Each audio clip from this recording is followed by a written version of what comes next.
Assalamualaikum, salam sejahtera dan selamat kembali semula ke channel Abang. Terima kasih sangat-sangat sudi nak dengarkan cerita yang Abang nak sampaikan. Sempena dengan hari Isnin, permulaan kepada cerita. Semangat bekerja dan bekerja di office dan juga bekerja di rumah. Menjadi suri rumah pun dikira bekerja juga kan. Banyak dia punya pengorbanan. Jadi sebelum kita mulakan cerita, marilah kita sama-sama berdoa kepada Allah Ta'ala.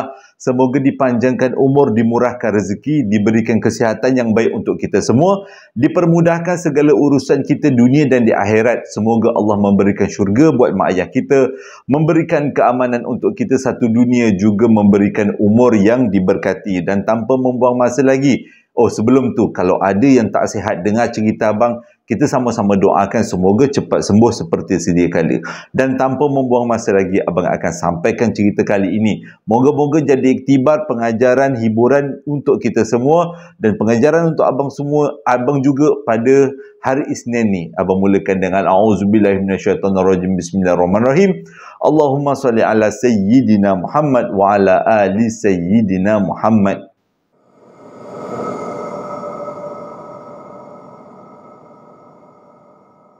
Cerita kali ini disampaikan oleh Eva. Ini nama sebenar ni. Berlaku pada tahun 2013 dekat Bandar Penawar, Johor. Pada waktu, permulaan ceritanya, iaitu pada satu hari tu bapa dia bawa kelapa muda. Tak tahulah kelapa tu daripada dia dapat daripada kawan ataupun dia beli. Tapi kalau tengok daripada bentuk kelapanya, bapa dia dapat kelapa tu daripada kebun bapa dia punya. Kelapa tu memang, kalau air dia memang manis. Memang ramai jiran-jiran yang minta jugalah kalau bapa dia bawa balik kelapa. Jadi ceritanya, lepas bapa dia bawa balik kelapa tu daripada kebun lah, kita anggap pada kebun tu, dia pun letaklah dekat dapur. Ini permulaan cerita yang pelik, yang mana dulu-dulu dia pernah dengar masa kecil-kecil. Kalau kelapa ni, terutama kelapa muda, kalau diletakkan dekat dalam rumah, kadang-kadang akan menarik perhatian sesetengah daripada makhluk yang tak nampak di mata. Itu pernah dengar. Eva pernah dengar daripada kecil. Sebabnya dia kata mungkin orang-orang selatan punya petua lah. Dia bukan petua. Orang-orang selatan punya cerita lah. Jadi bila bapa dia letak dekat dapur pada waktu tu siang, pada waktu tu juga Eva barulah habis SPM. Jadi bila baru habis SPM tu, dia cari-cari kerja, jumpalah kerja dekat kawasan-kawasan situ jugalah, tempat kerja tak jauh sangat. Cumanya pada waktu tu dia bekerja malam. Bapa dia bawa kelapa tu tengah hari. Jadi lebih kurang pukul 4 petang dia dah kena masuk kerja sampai pukul 2 pagi. Ceritanya macam tu lah. Jadi dia pun bekerja. Pada waktu tu dia dengar juga bapa dengan mak dia dengan adik-beradik dia entah nak pergi rumah saudara lah. Begitulah ceritanya, nak pergi rumah saudara. Dengan kata lain, pada malam tu Eva akan tinggal seorang-seorang kat rumah. Tak ada masalah. Dia okey je tinggal seorang-seorang kat rumah. Dia tak adalah seorang yang takut. Dia kata dia bukan orang yang senang takut. Jadi dia pun bekerja macam biasa. Habis bekerja lebih kurang pukul 1 pagi, pukul 2 pagi, duduk sampai rumah. Bila sampai rumah, dia siap-siap mandi, siap-siap semua, dah siap makan, dah siap bersihkan diri. Dia pun rasa nak tidur. Bila nak tidur tu, dia terpandanglah kelapa muda yang bapa dia letak selonggok dekat tepi rumah, dekat sudut rumah tu. Dia biarkan aja lah. Dia pun tak tergerak nak ambil minum air. Sebab dah selalu sangat bapa dia bawa balik kelapa muda. Jadi ceritanya pada waktu dah siap-siap nak tidur tu, dia dah mengalir ke bilik. Tiba-tiba dia rasa tekaknya kering nolan. Dia pun pergi ke dapur. Bila sampai dekat dapur tu, dia pun minum air. 2013 belum ada COVID lagi waktu tu. Jadi dia pergilah minum air. Bila minum air, dia dah siap minum air tu, dia pun berjalan semula ke bilik. Kali ni betul-betul lah dia tak masuk bilik, nak tidur je lah. Malam ni memang malam tinggal seorang.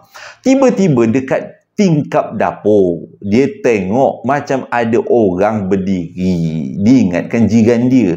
Jiran dia ni memang kadang-kadang suka berdiri dekat tingkap. Bukan apa, untuk kacau-kacau dia. Mungkin dalam hati Eva, mungkin jiran dia tahu kot yang dia ni tinggal seorang kat rumah. Jadi nak takutkan dia lah.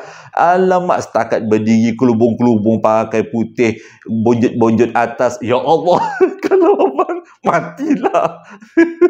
bonjot atas, ikat dekat tengah. Alah, ingat dia takut, dia kata. Inilah ni perempuan berani ni, dia kata. Aku bukan perempuan biasa, aku perempuan berani. Setakat yang gitu-gitu kau nak takutkan aku, tak ada takutnya dalam hati. Jadi dia pun pergilah kat tingkap tu. Sorry cik, cik ke abang cik tu. Kita letak dia sebagai abang lah kan. Sorry bang, mak bapak saya tak ada kat rumah. Baliklah bang, dia kata. Tak payahlah abang duduk kat sini takutkan saya. Saya tak tertakut pun sikit. Setakat bonjot-bonjot tu. Tak adalah saya takutnya. Dia kata, abang baliklah. Jadi dia bila dah cakap macam tu, dia pun balik semula ke bilik. Nak balik ke bilik. Dia memang yakin itu adalah jiran dia.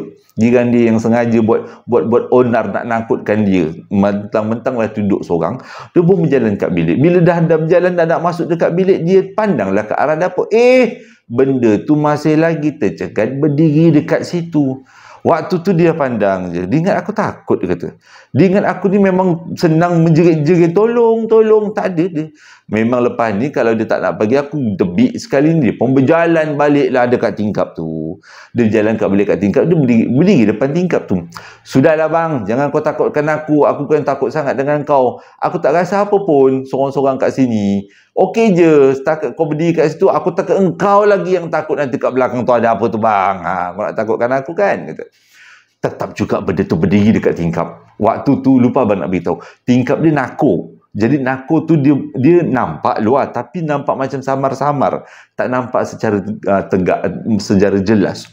Jadi dia pun tengok abang tu tak bergerak-gerak, yang konon-kononnya nak menakutkan dia tu, dia pun buka lah tingkap. Bila dia buka tingkap, baru dia sedar bukan abang tu. Macam mana dia tahu? Kata Eva, bentuknya memang gula-gula, cuma kain dia tu memang kita tahu kain yang lusuh, yang memang dah lama dikebumikan. Benda tu berdiri tegak dekat situ, dia tak bunyi, dia tak buat apa. Eva pula bila nampak macam tu, baru dia sedar yang tadi tu duduk bergurau-gurau bukan dengan manusia, bukan dengan jiran yang cuba nakutkan dia. Dia tutup tingkap, agak kuat juga dia tutup tingkap nakut sampai berbunyi kerekak. Dia pun mengondok ke belakang, berlari masuk dekat dalam bilik. Bila dekat dalam bilik tu, dia selubung, mujurlah dekat bilik tu, dia ada TV. Jadi dia kata dia tak boleh tidur dalam keadaan yang menakutkan macam ni. Dia buka TV kuat-kuat, dia buka sound kuat-kuat, sambil tu dia tidur. Barulah dia rasa macam tenang sikit. Jadi bila besok pagi tu, mak bapak dia pun dah balik. Dia cerita dengan mak bapak dia. Mak bapak dia kata, tak ada apalah tu, halusinasi. Biasalah, itu untuk menenangkan perasaan. Bapak dia kata halusinasi. Mak pun kata cakap halusinasi. Jadi, Eva kata mungkin dia berhalusinasi je. Malam esoknya, kelapa tu masih ada kat situ lagi dia tak buat apa-apa. Malam besoknya, Eva cakap dengan adik dia, jom kita tidur ruang tamu. Entahlah kenapa hati dia tergerak nak tidur ruang tamu. Sebenarnya Eva ada niat nak tidur ruang tamu. Dia nak tengok kali ni makhluk tu ada lagi ke tidak. Dia memang nak kata takut ke tidak sangatlah, tapi dia cuma nak memastikan. Jadi dia bila tidur kat ruang tamu untuk malam yang kedua dengan adik dia, tengah-tengah dia rasa nak terkencing, nak buang air, lebih kurang pukul 2 pagi lah, macam tu, dia bangun, dia pun pergilah tengok dekat depan. Entahlah dia kata memang gatal, dia kata gatal matanya. Pergi tengok dekat depan, dekat tingkap depan, nak tengok ada apa-apa tak dekat depan. Sebab lepas ni dia akan pergi ke kencing ke belakang kan, dekat dapur. Dia boleh pastikan kalau kat depan tak ada, mungkin kat dapur ada. Sekali dia tengok tingkap depan, benda tu tegak lagi berdiri. Benda yang sama dia nampak pada malam yang lepas. Sudah benda ni ada kat sini lagi. Jadi dia pun nak pastikan adakah dia seorang yang nampak ataupun adik dia pun nampak. Dia pun kejut adik dia. Adik dia pun bangunlah kan, dalam keadaan terpisat-pisat tu pun bangunlah. Bangun kenapa kak? Dia kata, kau cuba tengok kat situ. Tengok dekat depan, dekat porch kereta. Kau nampak tak apa-apa? Memang pada waktu tu Eva nampak benda tu masih lagi berdiri kat situ. Adik dia tengok, tak ada kak. Tak nampak apa-apa. Kau nampak apa kak? Dia kata, kalau kau tak nampak tak apalah, tidur. Nanti kalau aku tak cakap, kau pula yang takut. Terus adik dia kata, sudahlah kak, seramlah, jomlah tidur dalam bilik, akak dah cakap macam ni. Jadi Eva kata, teman akak pergi bilik air dulu, buang air dulu, lepas tu barulah kita masuk bilik. Jadi lepas masuk dalam bilik, lepas buang air tu, mereka tidurlah. Eva tak adalah takut sangat sebab adik dia ada pada waktu tu. Okey, jadi bila besok pagi tu, dia cerita lagi dengan mak ayah dia. Macam biasa, mak ayah dia memberi respon halusinasi. Mana mungkin halusinasi sampai 2 kali berturut-turut. Tapi dia pada waktu tu tak teringat tentang kaitan dia dengan pokok, dengan buah kelapa hijau, buah kelapa manis yang bapa dia bawa balik tu. Dan cerita-cerita rakyat yang dia pernah dengar berkaitan dengan buah kelapa. Dan makhluk alam sebelah tak teringat dia. Jadi untuk malam yang ketiga tu tak tahulah, dia kata dia yakin malam yang ketiga ni pasti tidak ada. Sebab kebanyakan daripada cerita memang malam yang ketiga mesti tak ada selepas muncul buat dua kali kemunculan. Jadi malam tu dia tidur macam biasa, duduk dekat dalam bilik. Okeylah, dia pun tidur dalam bilik dengan adik dia macam biasa. Tengah-tengah tidur tu, tiba-tiba dia dengar macam ada orang dekat dapur. Dia macam ada dengar orang riuh-riuh dekat dapur. Macam orang bergerak lah. Jadi dalam fikiran dia, bapak dia mungkin bangun minum air atau mak dia minum air lah macam tu kan. Jadi dia pun pergilah bangun sebab dia nak terkencing juga ni pukul 2 pagi. Bangun, dia keluar daripada bilik yang mana dia boleh terus nampak ke dapur. Nampak gula-gula tu tengah duduk mencangkung di kawasan buah kelapa yang bapak dia ambil. Tak jadi nak pergi buang air. Takkan bapak dia berlakon jadi gula-gula pula kan? Takkanlah kan. Dia masuk dalam bilik, tak jadi. Besok pagilah kalau nak buang air pun. Jadi bila besok pagi tu kena pula cuti, ceritalah dengan mak ayah. Cukup 3 kali. Jadi mak dia cakap tanya dengan ayah dia, cuba abang buka kelapa tu. Sebabnya benda tu kali terakhir si Eva nampak dekat kelapa kan. Kalau benda tu betul-betul hadir, isi kelapa tu mesti hilang. Sebab pernah dengar orang selatan punya cerita macam tu. Jadi bapak dia pun gigih lah buka. Lebih kurang ada 3-4 biji kelapa. Sekali dibuka dalam tu air tak ada, isi kelapa tak ada. Jadi Eva terus teringat, mak dia ingatkan semulalah tentang cerita-cerita orang selatan yang mana makhluk alam sebelah ada sesetengahnya suka dengan kelapa muda.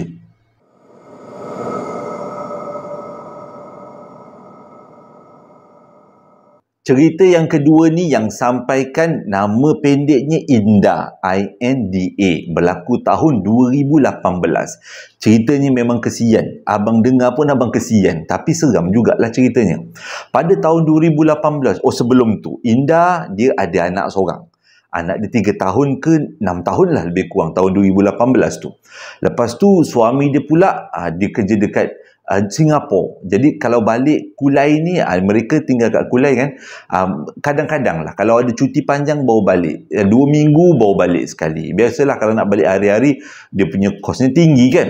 Okey, jadi Indah ni tinggal dengan keluarga lah. Ada mak dia, ada adik perempuan dia. Jadi dia taklah sunyi sangat. Suatu suami dia tak ada, anak dia pun ada buat memeriahkan suasana kan. Cumanya mereka sekeluarga ni, termasuk Indah dan suami dia, sangat berharap sebelum anak dia besar sangat nanti, moga-moga Indah mengandung lagi, dapat anak lagi, biar membesarkan keluarga, suami cari duit.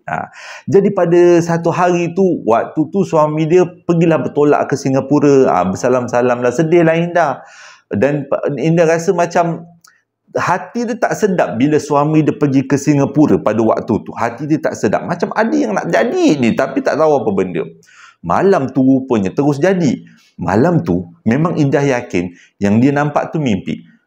Tiba-tiba bilik dia penuh dengan asap. Dia tak tahu asap tu datang daripada mana. Ini dalam mimpi ni. Penuh dengan asap. Dan daripada asap tu muncul seorang lelaki. Yang lelaki tu berjubah, berjanggut dan nampak macam orang-orang alim. Dekat lelaki tu dia pegang satu bungkusan putih. Dan dalam mimpi tu lelaki tu cakap, "Ini Indah, pakcik minta Indah jagakan benda ni. Nanti bila dah sampai masanya, pakcik ambil balik." Jadi waktu tu Indah pun ambil bekas yang pakcik tu bagi, bekas yang berbalut kain putih tu tadi. Dan bila pakcik tu dah serahkan, Indah pun dah terima. Pakcik tu hilang dalam kabus-kabus dan kabus-kabus tu hilang. Sedar-sedar Indah terbangun daripada tidur. Waktu tu jam menunjukkan pukul 3 pagi. Berpeluh-peluh dia satu badan.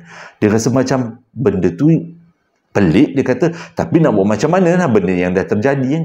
Jadi bila besok paginya dia bangun, dia rasa pening, dia rasa ada yang tak kena ni, kenapa ni badan dia rasa macam seram sejuk. Pergilah ke klinik. Bila sampai kat klinik, doktor beritahu yang Indah ni sebenarnya mengandung. Oh, seronok sangat. Beritahu kat suami dia hari tu juga balik daripada Singapura, balik ke Johor, ke Kulai ni tadi, nak menyambut berita gembira daripada Indah. Jadi dia punya celebrate lah, bersuka-sukaan lah, memang ucap syukur. Jadi seronok sangat dapat baby. Jadi sejak daripada tu Indah dalam tempoh-tempoh tertentu akan pergilah ke klinik kesihatan yang berdekatan kerajaan untuk buat pemeriksaan supaya baby dia dalam keadaan yang sihat. Nak jadi cerita, memang ceritanya pada bulan kelima pemeriksaan dekat klinik kesihatan kawasan Kulai. Mungkin orang yang kerja dekat Kulai klinik kesihatan tahu cerita ni. Jadi Indah pun rasa macam bulan 5 tu dia segar lagi, dia okey lagi, dia punya perut dah makin besar, dan dia pun pergilah cek dekat klinik kesihatan Kulai. Sampai dekat klinik tu, doktor cek, doktor kata, perut awak ni kosong, dia kata, tak ada apa-apa. Berpeluh Indah waktu tu. Dia rasa macam satu kejutan yang sangat menakutkan.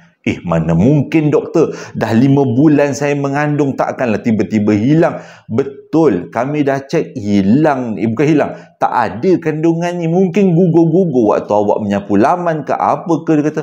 Mana mungkin, dia kata. Dia memang rasa, memang pada waktu tu walaupun doktor cakap kandungannya dah tak ada, tapi dia masih rasa dekat dalam perut ada sesuatu dekat perut dia.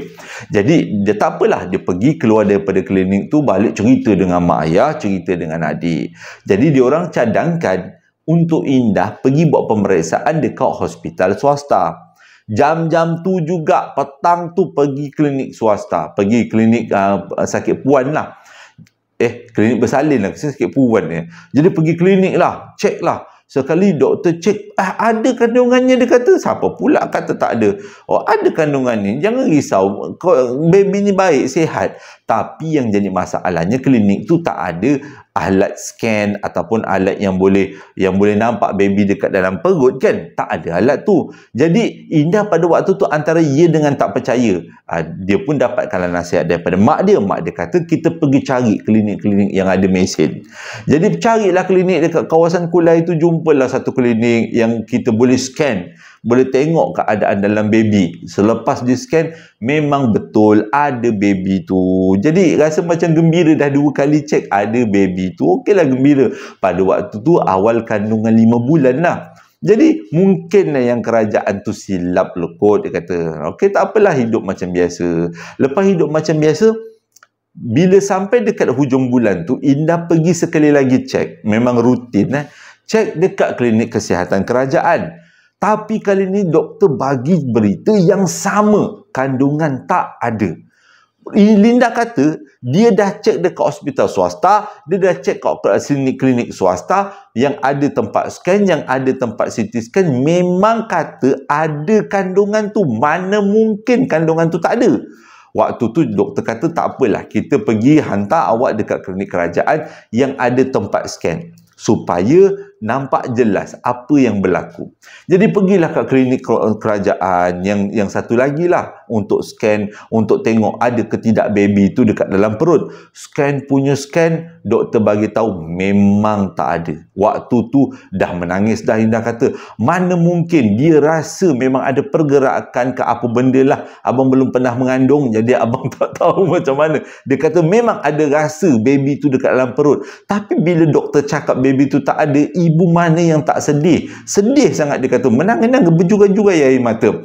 Disebabkan keadaan dia yang huru-hara macam tu, dia pun buat ikhtiar lagi satu. Dia kata berharaplah ikhtiar yang terakhir ni dapat membuktikan yang dia tu masih lagi mengandung. Pergilah dengan mak dia, dengan adik dia, pergi ke satu klinik. Tapi klinik ni memang terkenal, dan klinik ni adalah klinik swasta yang memang semua orang tahu klinik ni keupayaan untuk tengok kesihatan baby dekat dalam perut. Okay.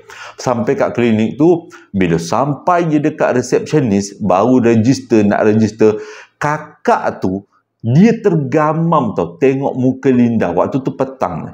Dia tergamam tengok muka Linda sampai dia tak boleh tulis. Matanya terbeliak, membesar mata dia. Macam dia seolah-olah nampak sesuatu yang mana Indah pun tak nampak.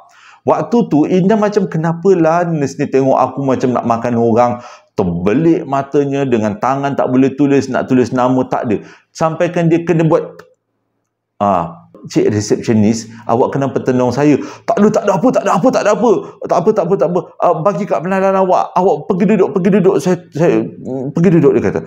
Jadi Indah pun keluar kat penalan, pergi, dah bagi dia duduk lah. Waktu duduk tu, yang si nurse ni sambil tengok ni, sambil tulis ni, sambil tengok Indah ni, mulutnya berkumat kamit, macam baca surah-surah tertentu lah. Agaknya lah. Macam tu. Indah pun pada waktu tu macam pelik lah ni. Kenapa pula ni nurse ni pandang aku macam pelik. Jadi selepas dia dah tulis nama, dah bagi semula kad penalan, yang si resepsionis tu tadi, budak perempuan jaga tu, mulalah berborak dengan kawan dia seolah-olah macam, kau nampak tak kakak tu gitu-gitu tu. Macam tu lah. Indah perhati je, kenapalah Minah 3 orang ni pandang aku pelik. Sikit-sikit dia orang jengah. Macam lah nampakan tu. Tapi Indah diam je lah. Dia kata mungkin dia entah ada muka yang seakan-akan dengan orang sebelum ni kan yang datang, mungkin kata. Jadi lepas 10 minit menunggu, dia pun masuklah dekat dalam klinik, jumpalah dengan doktor. Doktor panggil lah doktor Cina perempuan. Jadi bila doktor tu duduk, lepas tu doktor tu duduk, Linda duduk, doktor tu cek, lepas tu doktor cakap apa? Pelik ni, dia kata. Baring, dia kata. Dia baring. Lepas tu dia masukkan satu alat dekat dalam perut Linda lah, Indah. Dia masukkan alat dalam perut Indah melalui rahim lah melalui rahim. Dia masukkan benda tu. Lepas tu dia masukkan, digeling-geling kepala. Lepas tu dia cabut keluar. Lepas tu dia kata macam ni. Lepas duduklah, dia kata, saya nak beritahu awak sesuatu, dia kata. Tapi awak kena tabah, dia kata. Okey. Waktu tu Indah dah rasa berdebar dah. Janganlah dia cakap kandungan hilang. Tolonglah jangan cakap macam tu. Dia kata macam ni, dia kata. Doktor tu lah perempuan Cina, dia kata. Saya nak beritahu, awak pergilah cari mana-mana ustaz, dia kata. Saya pun itu je nasihat yang saya boleh bagi, dia kata. Jadi pergi cari mana-mana ustaz, minta pertolongan, doa-doa, dia kata. Mungkin adalah kebaikannya dia. Bila doktor cakap macam tu, walaupun doktor tu tak cakap secara terus yang kandungan awak hilang, tapi itu cukup menunjukkan, yang menandakan kandungan dia mesti bermasalah. Waktu tu Indah menangis. Dah menangis keluar daripada klinik. Nangis-nangis. Cerita dekat suami dia. Suami dia kata, tak apa, sabar. Mungkin doktor tu silap. Sabar, relax. Jadi baliklah rumah. Dekat balik rumah, dah sedih-sedih lah ni.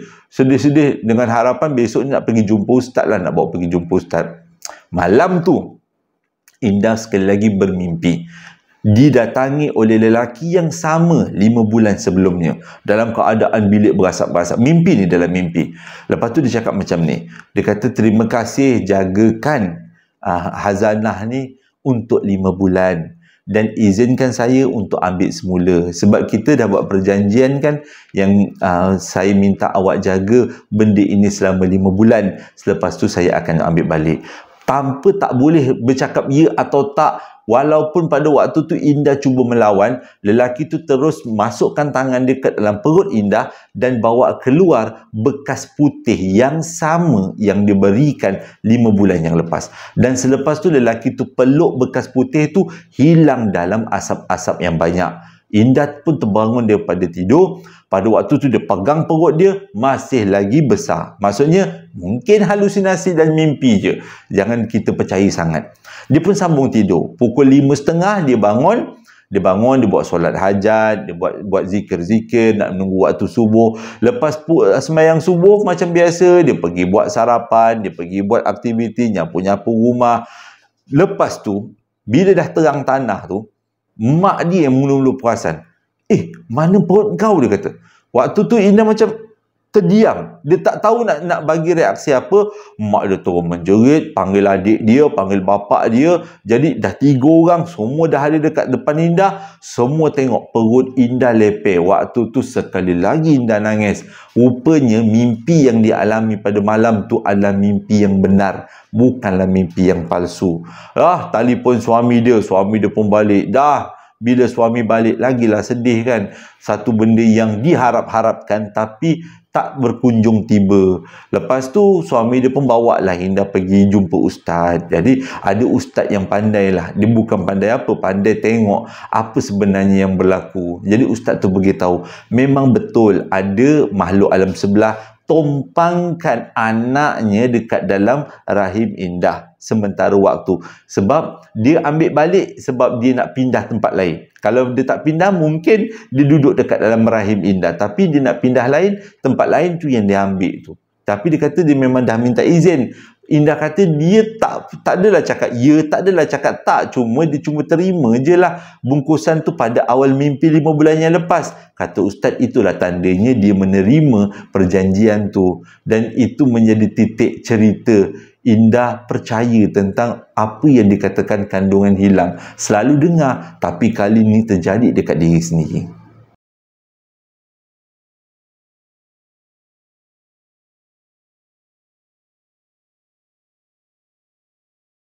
Terima kasih sangat-sangat sudi dengarkan cerita yang abang sampaikan. Jadi untuk t-shirt JSPL kuning, insya-Allah abang hantarkan, semua siap hantar, barulah abang buka order untuk t-shirt warna biru. Jadi itu yang tentang t-shirt. Terima kasih yang membeli sambal hara dan juga coklat moist. Terima kasih sangat-sangat atas sokongannya. Dan sebelum abang tamatkan cerita, ada beberapa ucapan yang nak abang sampaikan. Ucapan yang pertama datangnya daripada seorang bonda yang bernama Cik So. Dia nak sampaikan ucapan hari jadi buat anaknya iaitu Ain Humairah. Hari jadinya jatuh pada 12 hari bulan 10 yang lepas, genap umur 9 tahun. Dengan ucapan, selamat hari jadi buat anakku yang disayangi. Semoga panjang umurnya, banyak rezekinya dan sentiasa dalam rahmat Allah. Ucapan yang seterusnya datangnya daripada Puan Ida. Dia nak sampaikan ucapan hari jadi buat suaminya iaitu Encik Rastam Fandi, yang mana hari jadinya jatuh pada 22 hari bulan 10 baru-baru ini. Dengan ucapan selamat hari jadi buat suami yang dicintai. Didoakan agar sihat dan istiqomah makan ubat daripada isterimu Ida. Dan katanya suami saya selalu dengar cerita abang dekat TV di rumah. Terima kasih sangat-sangat dengarkan cerita abang. Semoga kalian berdua suami isteri sakinah mawadah warahmah dan selamat hari jadi buat Rastam Fendi. Ucapan yang seterusnya datangnya daripada Puan Madiah. Dia nak sampaikan ucapan hari jadi buat suami tersayang yang bernama Encik Muhammad Kamal bin Abu Bakar, yang mana hari jadinya jatuh pada 27 hari bulan 10. Dengan kata lain, semalam lah kan. Dengan doa dan ucapan, semoga dimurahkan rezeki, diberi kesihatan yang baik, diberkati hidup dunia dan akhirat. Terima kasih kerana telah menjadi sahabat, teman dan pasangan hidup terbaik buat saya. Dan kesempatan ini juga abang mengucapkan selamat hari jadi buat Encik Muhammad Kamal bin Abu Bakar. Semoga sentiasa dalam rahmat Allah. Dan tambahan, dia katanya untuk pengetahuan Abang Jo, suami saya peminat setia. Dia yang memperkenalkan channel ini kepada saya dan kami tak pernah miss dengar cerita Abang Jo. Kadang-kadang cerita Abang Jo jadi topik perbualan kami. Terima kasih sangat-sangat. Kadang-kadang abang dapat cerita, abang sendiri tengah-tengah. Ini pengalaman yang luar biasa kan untuk kita jadikan iktibar pengajaran. Ucapan yang seterusnya datangnya daripada Bonda Norzulita. Dia nak sampaikan ucapan hari jadi buat anak menantunya iaitu Muhammad Izzat Syahmi Muhammad Zaki, yang mana hari jadi jatuh pada 27 hari bulan 10. Dengan ucapan iaitu semalam lah kan, semoga Izzat menjadi seorang suami, anak, ayah yang soleh, diberikan kesihatan yang baik, usia yang berkah, rezeki yang luas dan bahagia dalam hidup dunia dan di akhirat. Dan kesempatan ini JSPL mengucapkan selamat hari jadi buat Muhammad Izzat Syahmi Muhammad Zaki, sentiasa dalam rahmat Allah. Ucapan yang seterusnya datangnya daripada seorang bonda yang bernama Nurul Izzati. Dia nak sampaikan ucapan hari jadi buat anak bujangnya, iaitu Muhammad Abdul Qayyum yang ke-14 pada bulan ini, dengan ucapan semoga menjadi anak yang soleh, berjaya dunia dan di akhirat. Dan abang juga mengucapkan selamat hari jadi buat Abdul Qayyum, semoga sentiasa dalam rahmat Allah. Tambahan, kami sekeluarga selalu dengar video Abang Jo sambil makan di ruang makan. Terima kasih sangat-sangat atas sokongannya. Ucapan yang seterusnya datangnya daripada Puteri Divi. Dia nak sampaikan ucapan selamat pengantin baru buat menantunya, iaitu Nur Syafiqah binti Haji Ismail dengan Syahmi Aiman bin Safari, dengan ucapan moga kekal abadi hingga hujung nyawa, setia pada yang satu. Jadi kesempatan ini juga abang nak mengucapkan selamat pengantin baru buat Syahmi Aiman bin Safari dan juga pasangan Nur Syafiqah binti Haji Ismail.